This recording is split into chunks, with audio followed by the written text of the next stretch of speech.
Hi everybody, welcome back to another episode of iWoofs. I am here today with my dad, Dr. Ian Dunbar. How are you doing today, Dad? That's good. We got to change this intro, I think. No, I like consistency. Okay. No. Everything else changes. This remains the same. Yeah, I just had a nice walk around the block, looking at all the plants. Yes, it's good to stretch the legs. Good to talk about reactivity now. All right, so today we're going to talk about teaching your dog tricks. Oh, yeah. Why that can be a very good thing to do for a dog-dog reactive dog. So, why is it helpful to teach a dog tricks? Well, yeah, that's a good point. A lot of people think like tricks are just silly and what have you. And they are. But there's so much more. Sorry, I wouldn't say they were silly. I think they make people laugh and giggle. Mm-hmm. No, they aren't silly. I had one guy once in just a regular class, and he said, "I did not come here to have fun, with playing some game or something." No, every trick has a function. This is what people forget. Every game has a function. Yeah. So tricks. The big thing I love about tricks is that they totally change the owner's affect. Mm-hmm. And that, of course, is what this problem is all about. Mm-hmm. And it also changes the dog's affect because of that. And it also, the big power of tricks, it changes the affect of the other owner, the other dog, and any onlooker.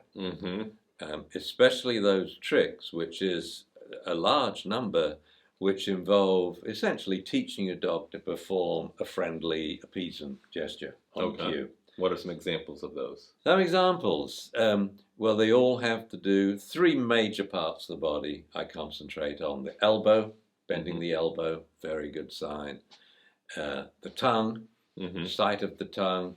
So it can be like Labrador lolling tongue, flicking lizard tongue. It's just antithetical to bad news, to biting, obviously. Yeah. You don't bite someone with your tongue stuck out. But it does signal friendliness and appeasement in many ways. And then the whole weight shifting, changing the gait, getting a jolly back and forth sort of rhythmic movement, as opposed to a dog that is stiff and just barely moving anything, even its eyeballs. That is not a good sign. Yeah. And so if your dog's doing that, he's conveying this to the other dog and the other owner. Yeah. So why I like tricks is, as we ended off last time and said, there's so much you can do with your dog to teach it, to make its life easier. Just teaching a dog to simply sit and watch you with a tug toy will make the dog's life easier because other dogs will threaten it less. Probably the biggest turn-off to aggression is that your dog emanates the sort of notion, sorry, I have something more important, my owner. I'm on a mission with my owner. And when a dog is on a mission and acting that way, like trotting quickly through a social scene, if we're going to find his ball or whatever, other dogs leave it because they know he's on a mission. And so teaching a dog to do these things on cue is just tremendous. And again, I think at the end of my book, and I believe you just got the very first copy of my book, right? I did. Anyone's got have a physical hard copy of the book. When did it arrive? It arrived on Friday. Yeah. So in the last few... And it looks fantastic. Thank you, Jamie. Well, of course, I would have preferred Zuzu on the cover, but she knew the right tree to bark up. Anyway, it is a very pretty cover, I must admit, and I like the title, which was better than my suggestion for a title. Barking Up the Right Tree is a good title? Yeah, my working title was Barking Up the Wrong Tree. I think that's so funny. I know, and the whole book is about, concentrate on what's right. But let's stay on topic here, and we can talk about your book in another episode. Anyway, in the last couple of pages, I say, things I would love to see.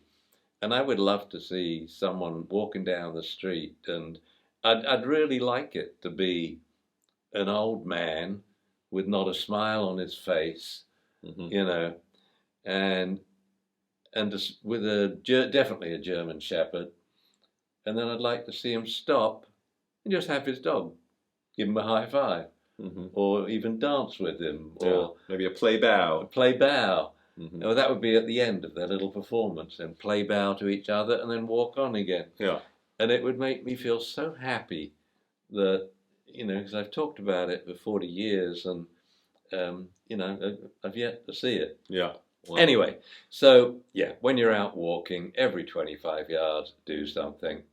Simple sit, stay, watch, simple down, stay, or any trick in the book for all to see. Yeah. Dogs out there, approaching dogs, dogs coming up behind you, the dog's owners, passers-by. I think these are the little things that would make everybody's day just a little bit better. Seeing someone have fun doing something with their dog that emanates friendliness to all the other dogs around. Yeah.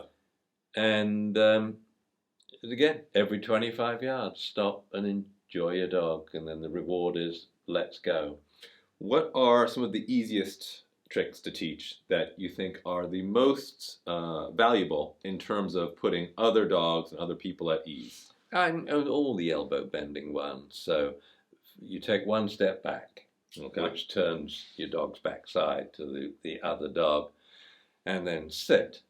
And that in itself is a sit and a down is a calming cue. Remember when I talked earlier on about Claude training two little dogs, puppies that we were fostering at different times, and with no discernible, you know, command at all, he trained these dogs to sit, stay, and down, stay. He trained them all to stand, stay. He would stop them, and I videoed this, and I found out what it was.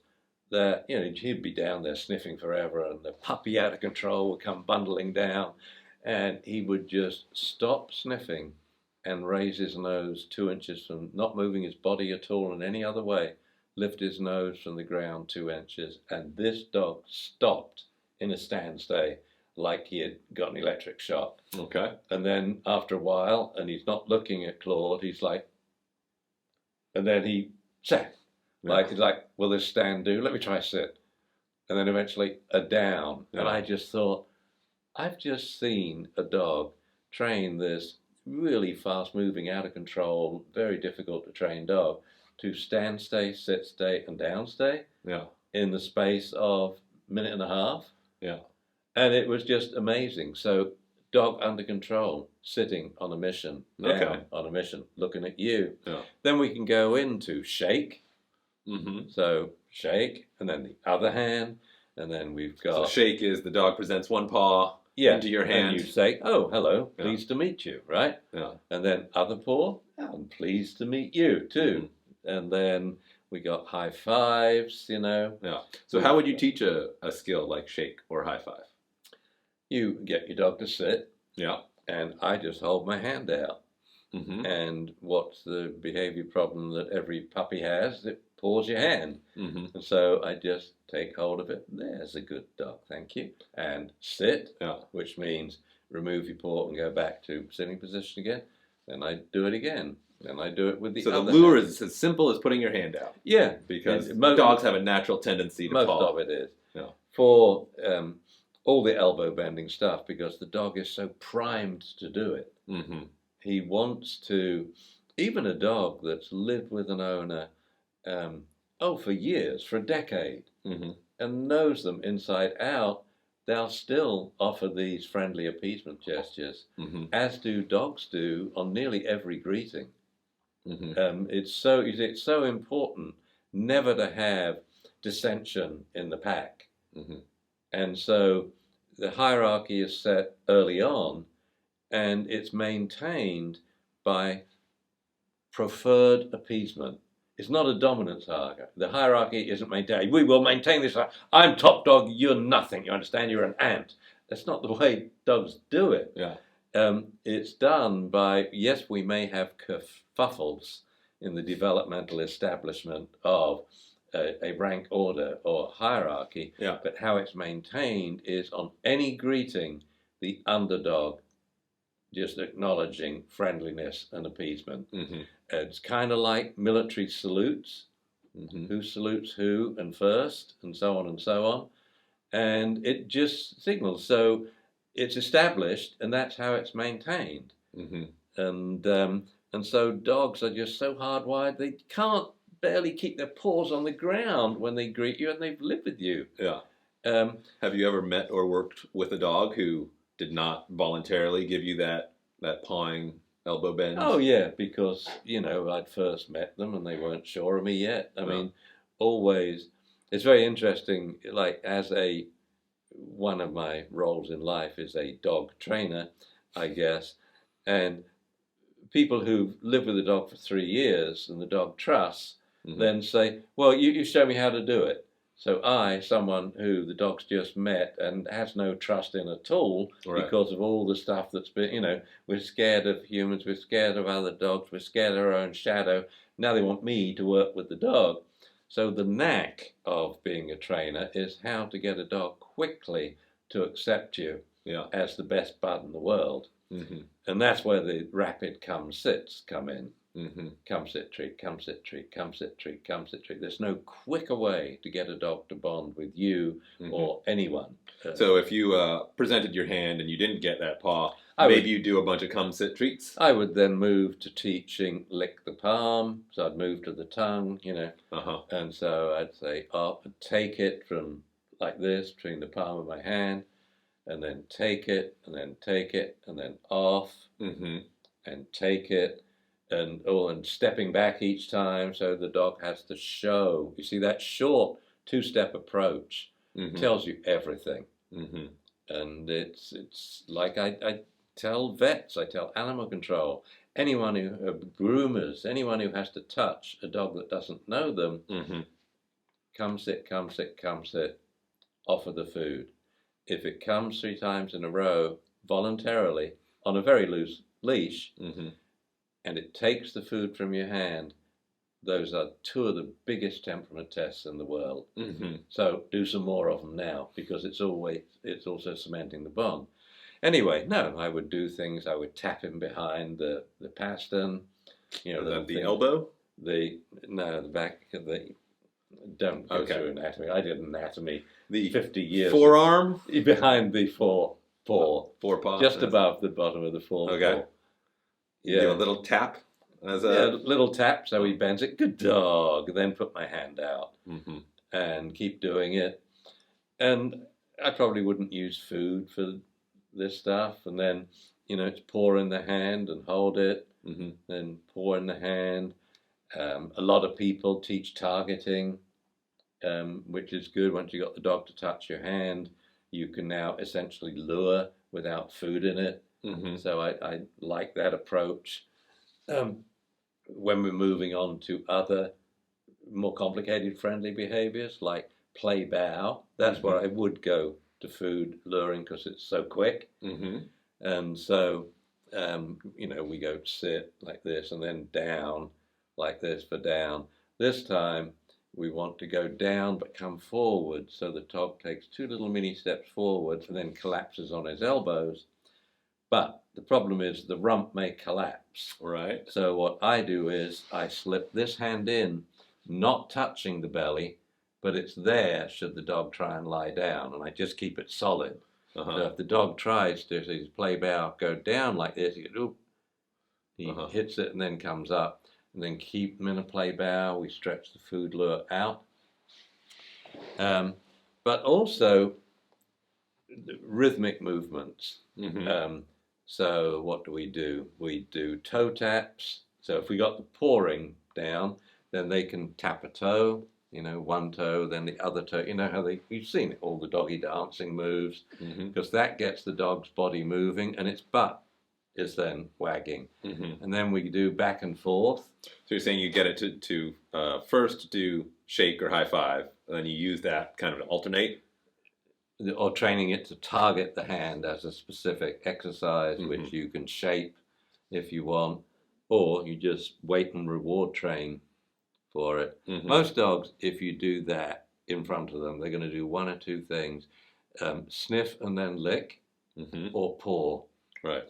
And so just taking the patience of being with your dog and watching it and what it does and picking out the things that you like. Right.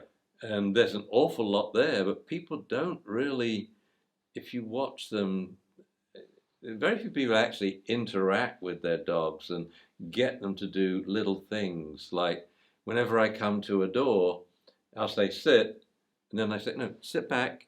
Good. Why? So I can open the door. Mm-hmm. But even if the dog's in the right place, I'll move him a little, just to, because it's a time to everything's a time to practice. Walking, stopping on a walk, going through a door. Yeah. And so anyway, we now want to get these shifting the weight. So as you see, what this ends up with, it ends up with dancing with your dog. So we just weight shift here, and because we got a food lure, the dog leans this way and then that way, and then this way and that way, and you move the dog's body around.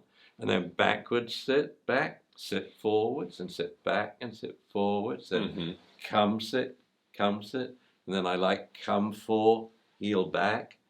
Anything that's getting the dog's body moving in a rhythmic way loosens it up and loosens up the other dog. Spins, so spin this way, spin that way, circle around you. Yeah. So food lure, change hands behind your back, out this way, circle around you, change hands, now circle the other way. And the figure of 8, so you put your feet like this, and you go through this leg, change hands, round, through this leg, change hands and round. And then you do moving figure of 8, you take a step and stop, figure of 8, take another step and stop, figure of 8. And then you're dancing with your dog. And as soon as you do that on the street, well, that owner just smiles straight away. Yeah. And her dog can, use that energy to relax. Yeah.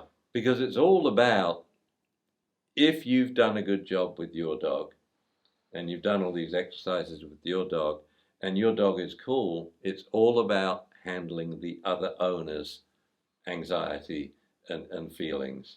And so you're doing a little performance that they can see at a distance, so they think, wow, he's kind of interesting dancing with his dog, and the dog looks totally relaxed.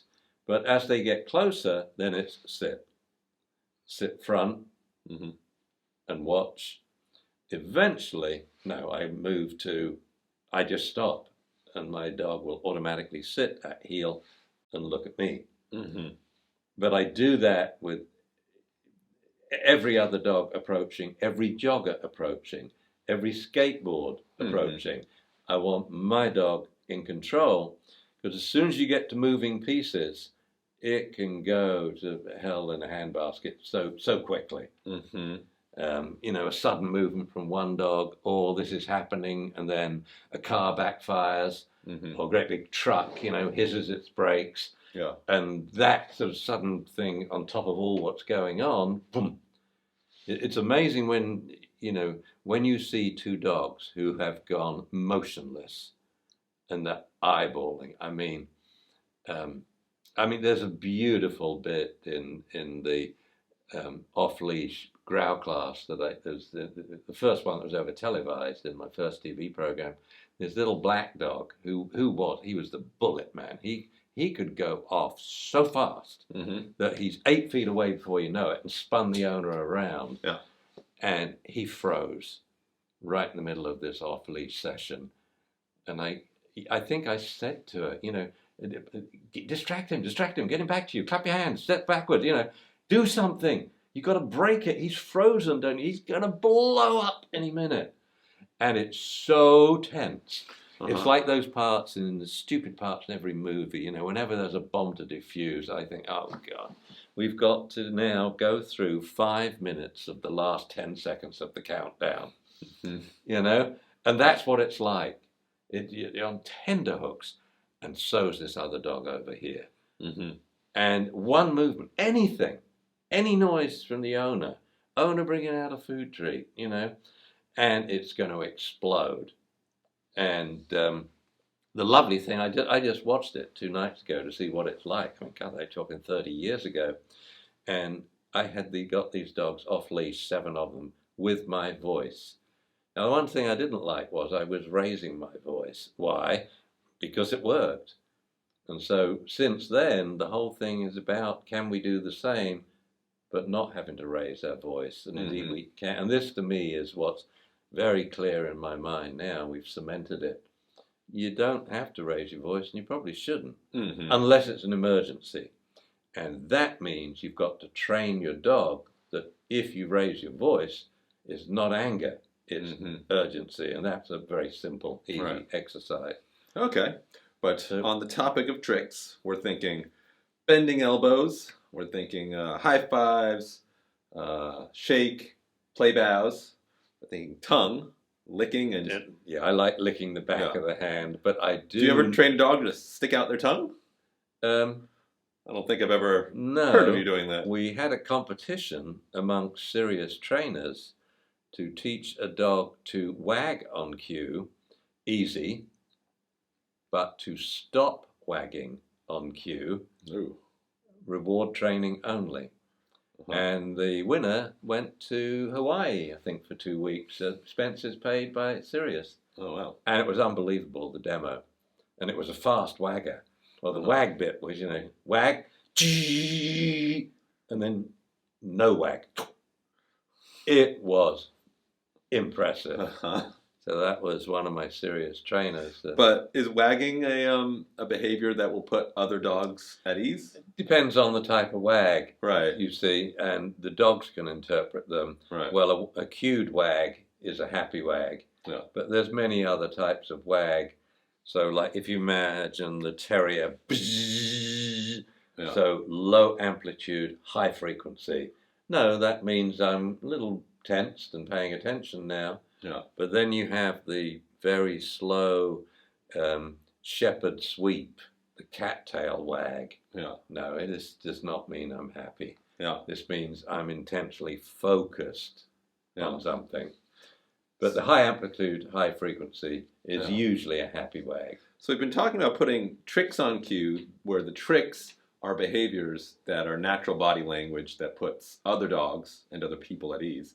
Is there any value to putting behaviors on cue that are the opposite, behaviors that make other people feel uncomfortable or, you know, like anxious? Like you were saying, you've taught dogs to growl on cue. Yeah. Is there a point to doing that from a reactivity perspective? There is.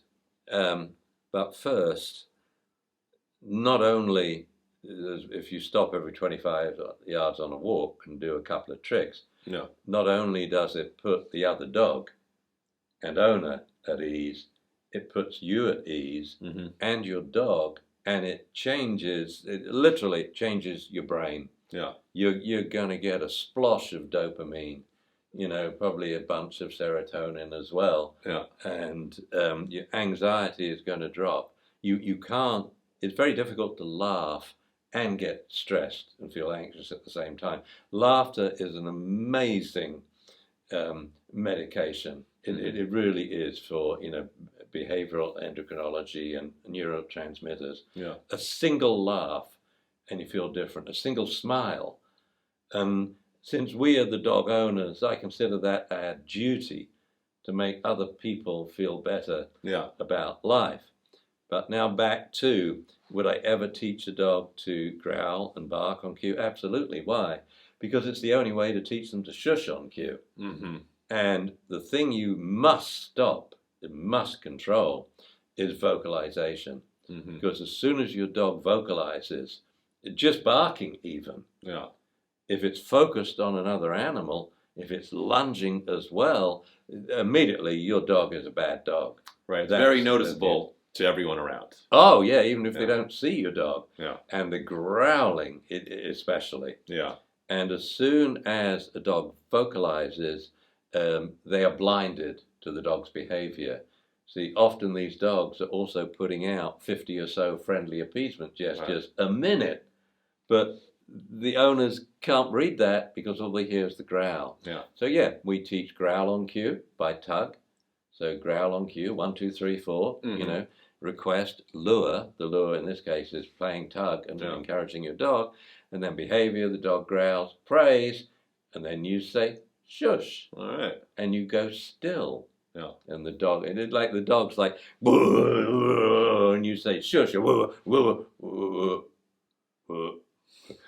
know, the kid's misbehaving in the classroom, and then the teacher walks in. But there's one little boy who doesn't notice to the end. And Right. he's always, Everyone else calms down. Everyone's quiet, and he's still throwing, you know, Yeah. grapes at someone. He looks behind him. And that's what your dog's like, so that you turn them on, turn them off. You yo-yo, growl, and shush. Yeah. And so you teach growl on cue, and you definitely teach bark on cue, so you can teach shush on cue at your convenience, and you can troubleshoot it, meaning you can repeat it over and over. All right. Maybe we'll talk about that more in a future episode. I'm sure we will, Jim. Well, Dad, I like thank you. doing this. This is fun. Yeah, thank you very much for talking with me today about tricks and how they can be helpful in resolving dog-dog reactivity. Yeah. And thank you for listening. We'll see you next time. Yeah. From my core social group to your core social group out there. Thanks for watching this video. If you'd like to learn more about dog training and behavior, make sure you visit DunbarAcademy.com to check out our selection of courses, many of which are completely free. If you'd rather watch more of our videos here on YouTube, just click the links to the right. And if you want to follow us on social media, everything you need is directly below. As always, please make sure to like, comment, subscribe, and don't forget to click the bell for notifications.